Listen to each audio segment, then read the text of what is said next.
PSC అధ్యక్షుడిగా ఎవరికి ఇస్తారు? చైర్మన్గా అపోజిషన్ పార్టీకి ఇస్తారు. అపోజిషన్ పార్టీకి ఇచ్చేటప్పుడు మెజారిటీ అక్కర్లేదు. పార్లమెంట్లో 2 స్థానాలు ఉన్నప్పుడు కూడా పిఎస్సి ఇచ్చారు బీజేపీకి. 22 మంది ఉన్న రోజు కూడా అపోజిషన్కి ఇచ్చారు. పిఎస్సి అంటే ఏంటి? ప్రజా పద్దుల కమిటీ. అంటే ప్రభుత్వం చేస్తున్నటువంటి పరిపాలనా విధానాల మీద, ప్రభుత్వపు లెక్కలపైన నిగ్గుదీసి అడిగే అవకాశం ప్రతిపక్షానికి ఇస్తారు. ఒక పెద్ద సీనియర్ నాయకులు పెదిరెడ్డి లాంటి వాళ్ళు నామినేషన్ వేస్తే దానికి అక్రమంగా ఎన్నిక జరిపి పెదిరెడ్డి గారికి పిఎస్సి ఇవ్వడానికి ఇష్టం లేక, అంటే ప్రతిపక్షానికి ఇవ్వాలి, ఇక్కడ పెద్దిరెడ్డి రామచంద్రారెడ్డి గారు కాదు, ప్రతిపక్షానికి ఇవ్వాలి. అది ప్రతిపక్షానికి ఇస్తేనే ప్రశ్నలు వస్తాయి, నిగ్గు తేలుస్తారు, మీ ప్రభుత్వంలో జరిగినటువంటి అక్రమాలని ప్రజల తరఫున మాట్లాడతారు.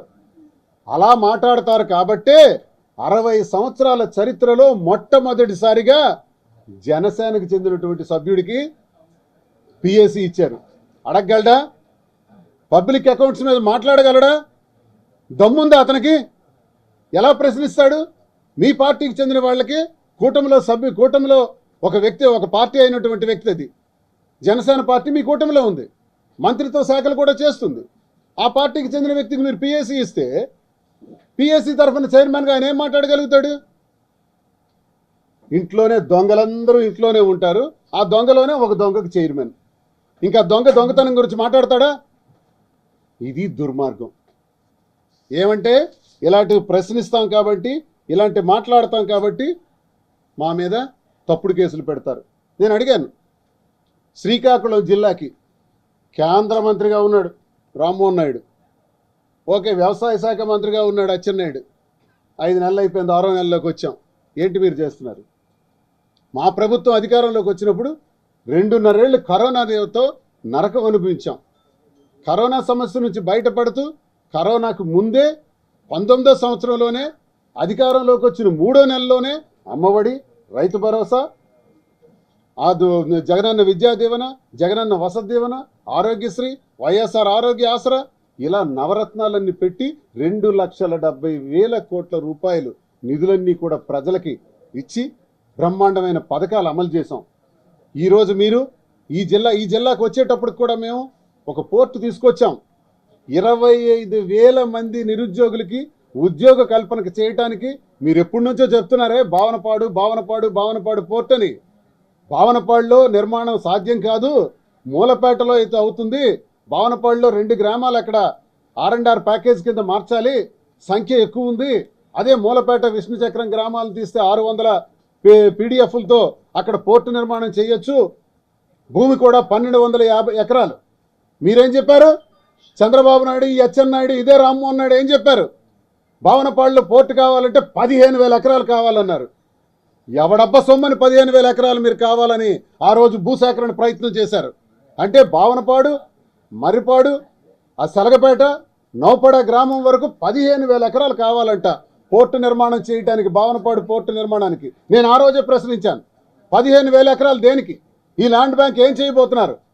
విశాఖపట్నంలో 1,600 ఎకరాల్లో పోర్టు ఉందే, ముంబైలో 2,200 ఎకరాల్లో పోర్టు ఉందే. భారతదేశంలో ఏ పోర్టు చూసుకున్నా కనీసం 2,500 ఎకరాలకు దాటలేదే. మీరెందుకు 15,000 ఎకరాలు అడుగుతున్నారని ప్రశ్నించాను. ఈరోజు వైఎస్ఆర్ కాంగ్రెస్ పార్టీ నేతృత్వంలో, జగనన్న నాయకత్వంలో, జగనన్న ముఖ్యమంత్రిగా 1,250 ఎకరాల్లో మాత్రమే మూలపేట పోర్టు తీసుకొచ్చాం. 25,000 మంది ఉద్యోగాలకి శ్రీకారం చుట్టాం. ఈ శ్రీకాకుళం జిల్లాలోనే 75% నిరుద్యోగులకి ఆ పోర్టులో ఉద్యోగాలు కల్పించాలని గట్టిగా చెప్పి పోర్టు నిర్మాణంలో ఏప్రిల్ 1923వ సంవత్సరం ప్రారంభిస్తే ఎన్నికల నాటికి షిప్ తెస్తామన్నాం, తెచ్చాం. 75% పోర్టు నిర్మాణం పనులు పూర్తి చేశాం. ఈలోగా ప్రభుత్వం మారింది. ఇప్పుడు మీరు అధికారంలోకి వచ్చారు. చెప్పు, ఎప్పుడు పోర్టు పూర్తి చేస్తారు? ఎప్పుడు మూలపేట పోర్టు నిర్మాణం పూర్తి చేసి జాతికి అంకితం చేయబోతున్నారు? 25,000 మందికి ఉద్యోగాలు ఇవ్వాలి కదా, 75% లోకల్ వాళ్ళకే ఇవ్వాలి కదా, ఇస్తున్నారా? మూలపేట విష్ణుచక్రం గ్రామాలకి R&R ప్యాకేజీ కింద ఆ ఇళ్ల నిర్మాణాలు చేయాలి కదా, చేస్తున్నారా? వాళ్ళకి ఎప్పుడు తరలిస్తే ఎప్పుడు వాళ్ళకి బంగారం లాంటి భవనాలు కట్టిస్తాం?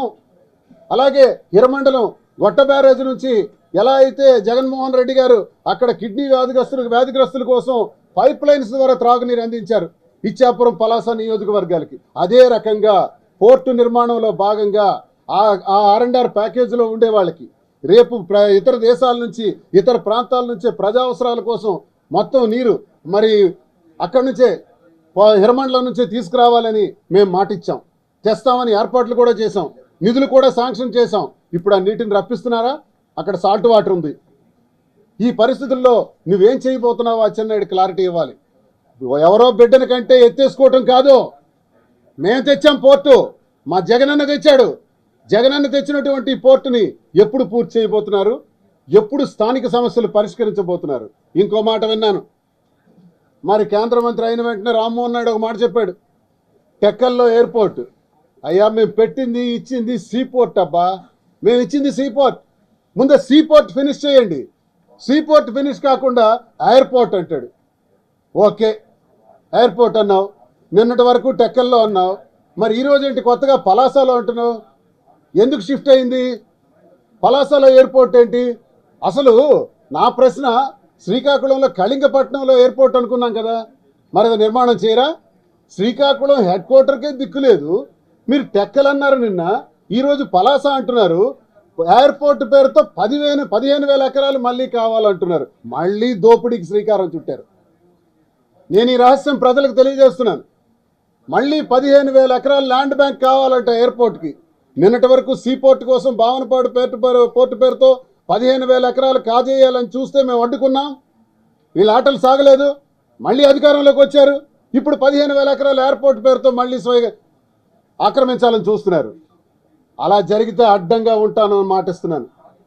ప్రజలకు తాలూకా సంబంధించినటువంటి ప్రభుత్వ భూములకు సంబంధించినట్టు ఒంటి భూములు కానీ 1 సెంటు భూమి కానీ అక్రమంగా మీరు సంపాదించాలని చూస్తే ఈ దువ్వాడ శ్రీనివాస్ ఉంటాడని, కబడ్దారని నేను హెచ్చరిక తెలియజేస్తున్నాను.